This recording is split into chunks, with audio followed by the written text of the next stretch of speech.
D'abord, vous souhaiter une bonne journée des droits de la femme. Et j'espère que vous apprécierez toutes les activités qui se passeront ici et aussi le panel. Et j'aimerais bien que vous applaudissiez toutes ces femmes qui sont là. La femme est là pour compléter le monde. Mais la femme est évidemment aussi une fleur de courage. Il était important de célébrer cette journée du 8 mars là parce qu'on sait que l'état des droits des femmes partout dans le monde n'est pas optimal. Et ça, c'est un euphémisme. Professionnellement, arriver à un certain niveau, carré, parce que carré, et quand on arrive à ça, et ensuite là sont des questions que je me suis beaucoup posées, qui ont redéfini mon rapport, que ce soit mon rapport au travail, mon rapport aux autres, ma manière d'être, ma conception du monde, etc. Et ça a aussi fait que je me suis beaucoup réinventée. Par rapport à la contribution de Solida, je suis d'accord qu'il y a des combats que nous devons continuer à mener. Mais il ne faut pas occulter le fait qu'on vient de loin. Il y a 20 ans de cela, on n'imaginait pas avoir des femmes directrices générales d'institutions bancaires. La preuve est là. Donc ça veut dire qu'il y a eu des efforts qui ont été faits. Et ces efforts ont été faits, comme je l'ai rappelé lors de mon introduction, par le combat qu'ont mené peut-être nos mamans, nos grands-mamans, pour qu'on puisse aujourd'hui en arriver là. En écoutant Solida, ça m'a rappelé tout en venant à la radio. Le gars disait, jigéen yàlla daf ko may yéen la yàlla may ngeen ëmb juróom-ñeenti weer jur ci benn fan yor-yor. Et maintenant, quand on parle d'autorisation parentale, ça me fait rire, parce que pour moi, c'est une contradiction.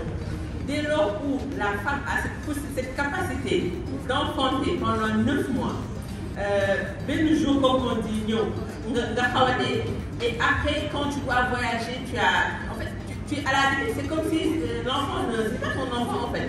Tu cours dans tous les sens, tu vas à la DAF pour trouver des papiers, tu requiers l'autorisation du père, alors que vous êtes légalement marié.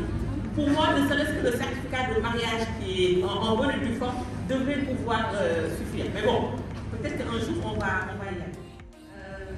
Donc moi, aujourd'hui, je vais parler en tant que manager, je vais dire, donc qui dirige des hommes et des femmes, donc des gens avec qui je collabore tous les jours.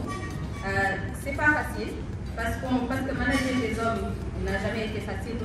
Quand je dis homme, c'est homme avec un H, homme et femme. Donc pour moi, ça n'a jamais été facile. Mais ce qu'il faut mettre en avant, c'est vraiment notre force de femmes. Donc elles ont raison quand elles disent qu'on ne doit pas dire leadership féminin. Parce que leadership, c'est leadership. Hommes et femmes, je le disais tout à l'heure. Hommes comme femmes, on peut être leader. Donc c'est tout à fait naturel pour moi. Comme mes grandes sœurs l'ont dit, il n'y a pas de leadership féminin ou masculin, il y a juste le leadership.